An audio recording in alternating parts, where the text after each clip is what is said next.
بسم اللہ الرحمن الرحیم۔ باب آداب الخلاء، یہ باب بیت الخلاء کے آداب کے بیان میں۔ عن ابی ایوب الانصاری رضی اللہ تعالی عنہ ان النبی صلی اللہ علیہ وسلم قال اذا اتیتم الغائط فلا تستقبلوا القبلة ولا تستدبروها ببول ولا بغائط ولیکن شرقوا او غربوا رواہ الجماعۃ۔ حضرت ابو ایوب انصاری رضی اللہ تعالی عنہ سے مروی ہے کہ نبی صلی اللہ علیہ وسلم نے ارشاد فرمایا، جب تم بیت الخلاء جاؤ تو نہ تو قبلے کا استقبال کرو اور نہ ہی اس کا استدبار کرو، پیشاب کرتے ہوئے اور نہ ہی پاخانہ کرتے ہوئے، لیکن تم مشرق کی طرف رخ کرو یا مغرب کی طرف رخ کرو۔ عن سلمان رضی اللہ عنہ قال لقد نهانا رسول اللہ صلی اللہ علیہ وسلم ان نستقبل القبلة لغائط او بول او ان نستنجی بالیمین او ان نستنجی باقل من 3 احجار او ان نستنجی برجیع او بعظم، رواہ مسلم۔ حضرت سلمان رضی اللہ تعالی عنہ سے مروی ہے، فرمایا رسول اللہ صلی اللہ علیہ وسلم نے ہمیں منع کیا اس بات سے کہ ہم پیشاب یا پاخانہ کرتے وقت قبلے کا رخ کریں یا ہم استنجا کریں داہنے ہاتھ سے یا 3 ڈیلوں سے کم کے ذریعے یا لید کے ذریعے یا ہڈی کے ذریعے۔ عن عبداللہ بن عمر رضی اللہ تعالی عنہما قال رقیت على بیت اختی حفصة فرأيت رسول الله صلى الله عليه وسلم قاعدا لحاجته مستقبل الشام مستدبر القبلة، رواہ الجماعۃ۔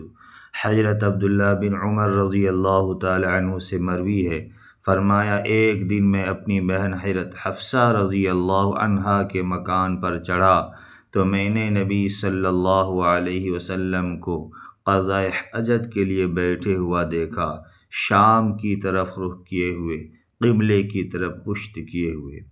عن جابر بن عبداللہ رضی اللہ عنہ قال نهى نبی اللہ صلی اللہ علیہ وسلم ان نستقبل القبلة ببول فرأيته قبل ان يقبض بعام يستقبلها، رواہ الخمسة الا النسائی وحسنہ الترمذی ونقل عن البخاری تصحیحہ۔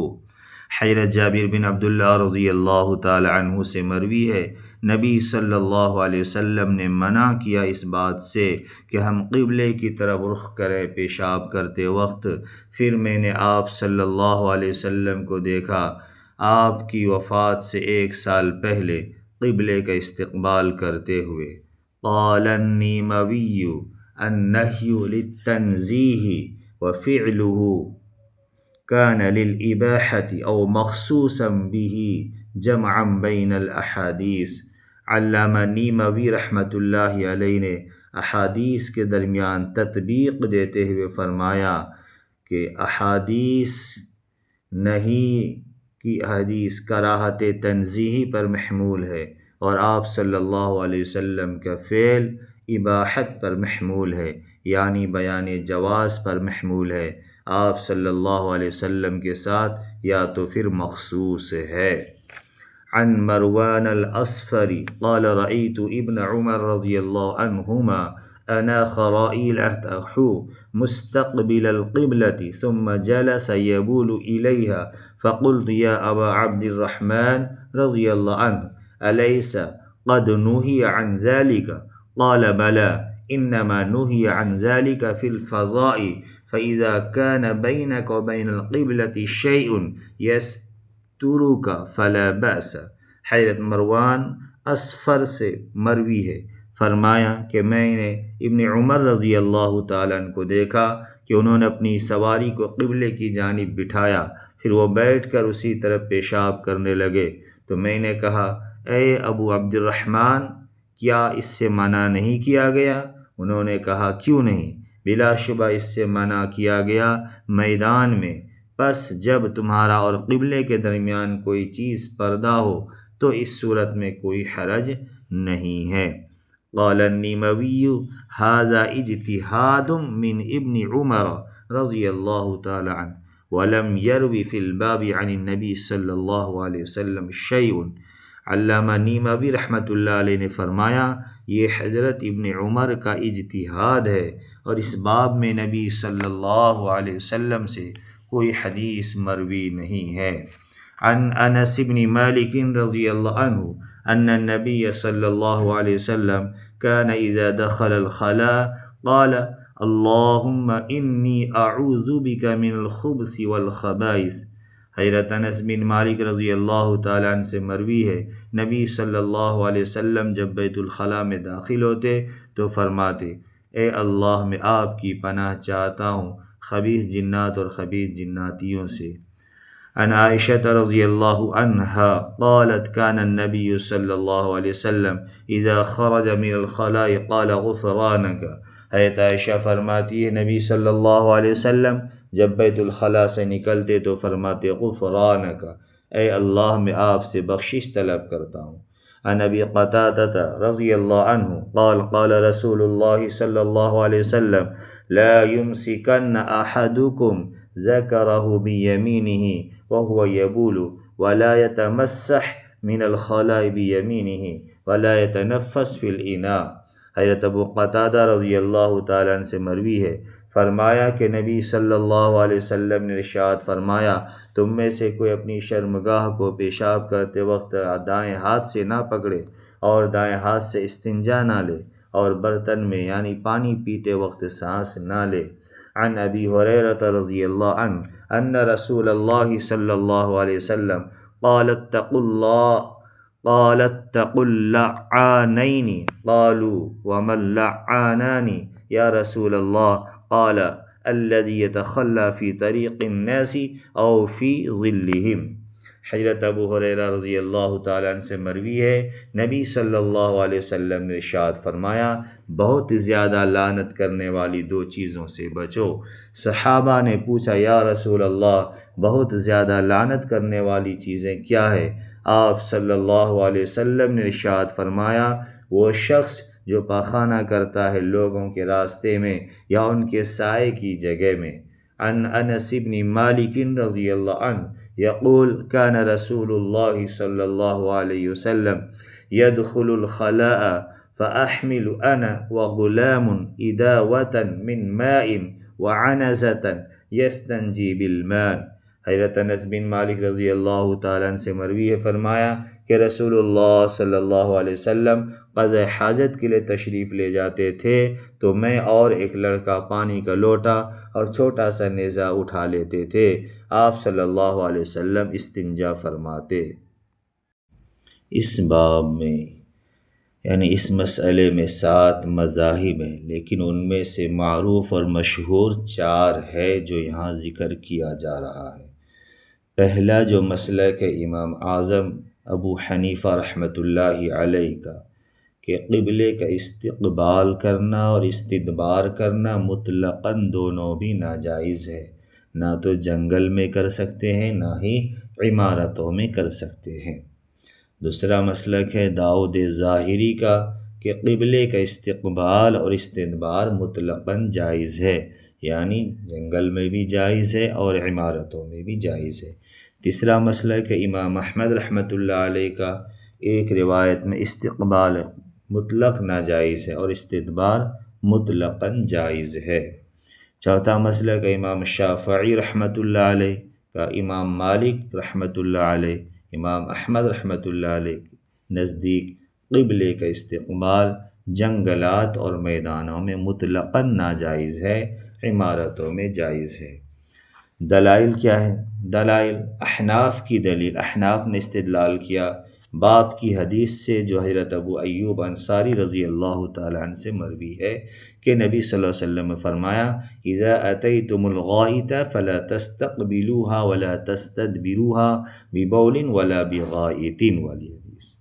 طریق استدلالی حدیث احناف کی سب سے قوی دلیل ہے کہ اس میں مطلقاً استقبال قبلہ اور استدبار قبلہ سے منع کیا گیا ہے۔ حضرت سلمان فارسی رضی اللہ اور ابو ہریرہ رضی اللہ تعالیٰ عنہ کی روایات بھی اس کی تائید کرتی ہے، اور تینوں احادیث کا مضمون اور خلاصہ ایک ہی ہے: النہی عن الاستقبال والاستدبار بالبول والتغوید۔ اسی وجہ سے احناف نے کہا استقبال قبلہ اور استدبار قبلہ حالت استنجا میں مکروہ تحریمی ہے، جو کہ عدم جواز کے قریب قریب ہی ہے۔ داؤد ظاہری کی دلیل اصحاب ظواہر نے استدلال کیا باب کی 5ویں حدیث سے، جو حضرت جابر بن عبداللہ سے مروی ہے۔ نبی صلی اللہ علیہ وسلم نے قضاء حاجت کے وقت استقبال قبلہ سے منع کیا تھا، پھر میں نے آپ کو وفات سے پہلے استقبال قبلہ کرتے ہوئے دیکھا۔ طریقہ استدلال اس طرح کہ اس حدیث میں ابتداءً منع کا ثبوت ہے، پھر اخیر زمانے میں استقبال کا ثبوت ہے، اور قاعدہ ہے کہ نبی کا آخری عمل یا آخری قول و ناسخ ہوا کرتا ہے، تو نبی صلی اللہ علیہ وسلم کو میں آخری عمل استقبال قبلہ ہونا ثابت ہے۔ اسی وجہ سے ان حضرات نے فرمایا روایت ناسخ ہے اور باب کی دیگر روایتیں منسوخ ہے۔ ان کے دلیل کا جواب کئی دیے گئے۔ پہلا جواب ہے کہ نبی صلی اللہ علیہ وسلم کا فعل کسی عذر کا احتمال رکھتا ہے۔ دوسرا جواب یہ کہ عمل آپ صلی اللہ علیہ وسلم کی خصوصیات میں سے ہے۔ تیسرا جواب ہے کہ اس روایت میں دو راوی ہیں جن پر محدثین نے کلام کیا ہے۔ محدثین نے دونوں کو ضعیف قرار دیا، البتہ بعض محدثین ان پر ضعف کا حکم لگانے سے منع کیا ہے۔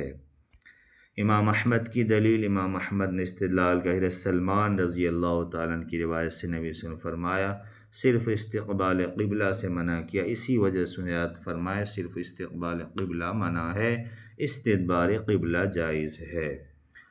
اسی طرح معقل سے مروی ہے نبی صلی اللہ علیہ وسلم نے قضاء حاجت کے وقت دونوں قبلوں کا استقبال سے منع کیا، تو ان دونوں روایتوں میں جو نہیں وارد ہے وہ صرف بحالت استقبال ہے، اسی وجہ سے ان حضرات نے فرمایا صرف استقبال قبلہ منع ہے، استدبار قبلہ جائز ہے۔ ان کی دلیل کا جواب نہیں عن الاستدبار بھی تو صحیح روایات سے ثابت ہے، صرف ایک دو روایات پر نظر کر کے دیگر روایات صحیحہ سے صرف نظر کیسے کیا جا سکتا ہے، تو اس سے حنابلہ کا استدلال کرنا درست کیسے ہوگا؟ امام مالک، امام شافعی وغیرہ کی دلیل با استدلال کے باب کی چوتھی حد روایت سے، جو حضرت عبداللہ بن عمر سے مروی ہے، انہوں نے فرمایا ایک دن میں اپنی بہن حضرت حفصہ کے گھر کی چھت پر چڑھا تو میں نے رسول اللہ صلی اللہ علیہ وسلم کو قضاء حاجت کے لیے ملک شام کی طرف رخ فرما کر قبلے کا استدبار کیے ہوئے بیٹھے ہوئے دیکھا، تو اس حدیث کا گھر کی چھت پر یعنی عمارت پر قضاء حاجت قبلے کی رخ ہو کر ثابت ہوا۔ اسی وجہ سے حضرات نے کہا عمارتوں میں قبلے کا استقبال اور استدبار یہ منع نہیں ہے، البتہ صحرا میں ہو تو حدیث میں نہیں کے وارد ہونے کی وجہ سے دونوں ممنوع ہے۔ اسی طرح شوافع، مالکیہ، حنابلہ نے بھی جمیع قولی و جمیع فعلی احادیث میں عمل کیا ہے۔ امام مالک، امام شافعی کے مستدل کا جواب، اس حدیث کے کئی جوابات دیے گئے۔ رسول اللہ صلی اللہ علیہ وسلم کا فعل احتمال رکھتا ہے وہ کسی عذر کی وجہ سے ہو۔ دوسرا، آپ صلی اللہ علیہ وسلم قبلے سے رخ موڑ کر بیٹھے ہوئے ہو، ابن عمر نے اچکتی ہوئی نگاہ سے اس حالت میں اس کو صحیح سے نہ دیکھا ہو اور بیان کر دیا، چونکہ اس حالت میں رؤیت کاملہ حاصل نہیں ہوتی بلکہ اچکتی ہوئی نگاہ پڑتی ہے، اسی لیے احتمال ہے کہ صحیح سے نہ دیکھا ہو۔ تیسرا جواب یہ ہے کہ یہ عمل نبی صلی اللہ علیہ وسلم کی خصوصیات میں سے ہو۔ ایک جواب ہے کہ روایت حدیث فعلی ہے اور حضرت ابو ایوب انصاری کی روایت حدیث قولی ہے، اور قاعدہ ہے کہ حدیث قولی اقویٰ ہوتی ہے حدیث فعلی کے مقابلے میں، اس لیے قول رسول صلی اللہ علیہ وسلم کی مراد وہ حکم شرعی کو بیان کرنا اور نافذ کرنا ہوتا ہے۔ حدیث فعلی کبھی عذر کی وجہ سے ہوتی، کبھی عادت یا خصوصیت کی بنا پر ہوتی ہے، لہٰذا حضرت ابو ایوب انصاری کی قولی روایت حضرت عمر کی فعلی روایت سے اقویٰ ہوگی۔ اسی طرح حدیث جو ہے جواز پر ہے، جبکہ حدیث نہیں محرم کے معارضہ ہے، یعنی جواز والی حدیث محل ہے اور نہیں والی حدیث محرم ہے، تو محل اور محرم کو جب تعارض ہو جائے تو قاعدہ ہے کہ نہیں والی حدیث کو ترجیح حاصل ہوگی۔ ایک جواب ہے کہ نہیں والی حدیث موافقت کرتی آیت کریمہ سے، وَمَن يُعَظِّمْ شَعَائِرَ اللَّهِ إِنَّهَا مِن تَقْوَى الْقُلُوبِ، اس طور پر کہ بیت اللہ بھی شاعر اللہ میں سے، اس کا ادب احترام کرنا اس وقت ہوگا جب کہ نہیں والی حدیث پر عمل کیا جائے۔ اسی وجہ سے حناف نے فرمایا احادیث نہیں پر عمل کرنا اقرب الی الکتاب ہے۔